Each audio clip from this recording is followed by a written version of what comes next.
آپ جانتے ہیں کہ ہم یہ الفاظ بہت دفعہ استعمال کرتے ہیں، بسم اللہ الرحمن الرحیم، ہم یہ بھی بہت استعمال کرتے ہیں، الحمدللہ رب العالمین الرحمن الرحیم۔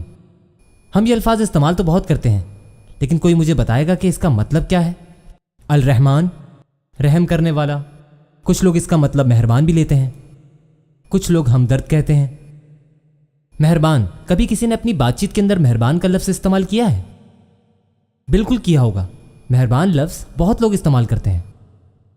ترجمہ کرنے کا جو مقصد ہوتا ہے، کسی بھی چیز کا ترجمہ اس لیے کرتے ہیں تاکہ آپ اور میں بات کو آسانی سے سمجھ جائیں، اور ترجمہ کرتے وقت اس بات کا خیال رکھا جاتا ہے کہ ترجمے میں وہی الفاظ استعمال ہوں جو عام طور پر بات چیت میں کیے جاتے ہیں۔ اگر ہم ترجمہ کرتے وقت مشکل الفاظ استعمال کر لیں جو عام انسان کی سمجھ میں نہ آئے تو اس کا مقصد ہی فوت ہو جائے گا، پھر ترجمہ کرنے کا فائدہ ہی کیا؟ اور دوسرا مسئلہ، لفظ رحمان۔ جن لوگوں کو اردو آتی ہے وہ لوگ رحمان کا مطلب جانتے ہیں، لیکن لفظوں کا چناؤ وہ اہمیت رکھتا ہے۔ اس لفظ کے ساتھ ایک مسئلہ ہے، اس کے معنی رحمان سے مختلف ہیں۔ رحمان اور رحیم کے مطلب مختلف ہیں۔ شاید میں پہلا انسان ہوں جو ان میں فرق بتاؤں گا آپ کو۔ الرحمان عربی زبان سے آیا ہے، ان میں پہلا لفظ ہے الرحم۔ رحم کہتے ہیں ماں کے پیٹ کو۔ جب عورت حاملہ ہوتی ہے اور جس جگہ پر بچہ ہوتا ہے اس جگہ کو کہتے ہیں رحم۔ رحم کہنے کا مقصد یہ ہے کہ جس جگہ پر بچہ موجود ہے اس کی ماں اس کی ہر طرح سے حفاظت کرے گی۔ الرحم، اس کا مقصد بچہ جس جگہ موجود ہے، یعنی ماں کے پیٹ میں جس جگہ موجود ہے، ماں اس کی ہر طرح سے حفاظت کرے گی۔ اب یہاں پر آپ تعلق دیکھیں ماں کا اور بچے کا۔ کیا بچے کو اپنی ماں کے بارے میں معلوم ہے؟ نہیں۔ کیا ماں اپنے بچے کے بارے میں جانتی ہے؟ کیا ماں اپنے اس بچے سے پیار کرنا شروع ہو گئی ہے؟ کیا بچہ اپنی ماں سے پیار کرتا ہے؟ نہیں۔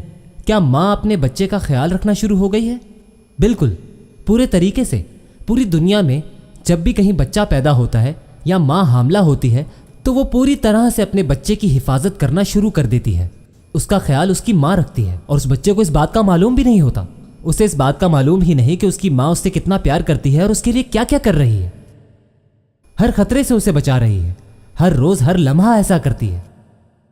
آپ کو معلوم ہے جب بھی ہم پر کوئی مصیبت آتی ہے تو ہم سب سے پہلے اپنے آپ کو بچاتے ہیں، اپنے سر کو بچاتے ہیں، پھر اپنے جسم کو بچاتے ہیں۔ لیکن ایک ماں، آپ جانتے ہیں سب سے پہلے کس کو بچانے کی کوشش کرتی ہے؟ جب وہ حاملہ ہوتی ہے تو سب سے پہلے اپنا پیٹ بچاتی ہے۔ وہ کوشش کرتی ہے کہ وہ تنگ جگہ سے نہ گزرے، ٹیبلز کے کارنر سے دور رکھتی ہے اپنے آپ کو، بہت محتاط ہو جاتی ہے اور سب چیزوں سے بہت احتیاط کرتی ہے۔ اور ان سب چیزوں کو ملا کر جو الفاظ بنتا ہے وہ ہے رحمہ۔ مہربان کا مطلب مہربانی کرنے والا نہیں ہے۔ مہربانی کا لفظ اردو میں اس وقت استعمال ہوتا ہے جب آپ کسی پر احسان کرتے ہیں، جیسا کہ میں تمہیں مارنے والا ہوں لیکن میں تم پر رحم کر رہا ہوں۔ اس کا مطلب تم سزا کے لائق تھے لیکن میں تمہیں چھوڑ کر تم پر مہربانی کر رہا ہوں۔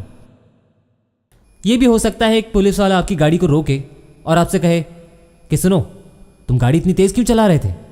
نہیں، وہ میں سورہ رحمان پڑھ رہا تھا تو اس لیے میں ٹھیک ہے، جاؤ، چھوڑ رہا ہوں تمہیں، میں تم پر مہربانی کروں گا، تمہارا چلان نہیں کر رہا میں۔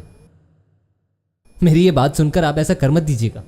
لیکن آپ کی یہاں سزا بنتی تھی، آپ کا چلان ہونا چاہیے تھا، لیکن آپ دل میں سوچیں گے اس نے میرے ساتھ مہربانی کی، اس نے مجھے ایسے ہی جانے دیا۔ اردو زبان میں کچھ لفظ ایسے ہوتے ہیں جس کے معنی کچھ اور ہوتے ہیں۔ مہربانی کا مطلب ہم یہ سمجھتے ہیں کہ ہمیں سزا نہیں ملی، ہمیں سزا نہیں ملی تو اس کا مطلب ہے ہم پر مہربانی ہو گئی، مگر اس لفظ رحمان کا تعلق سزا سے نہیں ہے۔ اس لفظ کے ترجمے نے آپ کی دماغ کی سوچ کو بدل دیا ہے۔ اس کا مطلب ہے خیال رکھنا اور محبت کرنا۔ کوئی ایسا جو آپ کے ساتھ ہمدردی کرے، جس کے معاملات آپ کے ساتھ بہت اچھے ہوں، وہ آپ کے لیے آسانیاں پیدا کرے۔ کوئی ایسا شخص جو آپ کے ساتھ نرمی سے پیش آئے، آپ کی ہر چیز کا خیال رکھے۔ کچھ لوگ ہیں جو دوسروں سے اچھے سے بات کرتے ہیں، ان کا خیال رکھتے ہیں، لیکن کچھ لوگ ہیں جو دوسروں سے نہ تو اچھی طرح بات کرتے ہیں اور نہ ہی ان کا خیال رکھتے ہیں۔ آپ کسی ملک کا ویزا لینے جا رہے ہوں تو وہاں کا آفیسر آپ سے ایسے بات کرتا ہے جیسے وہ آپ کو کچھ سمجھتا ہی نہ ہو، اچھے سے بات ہی نہیں کرتا۔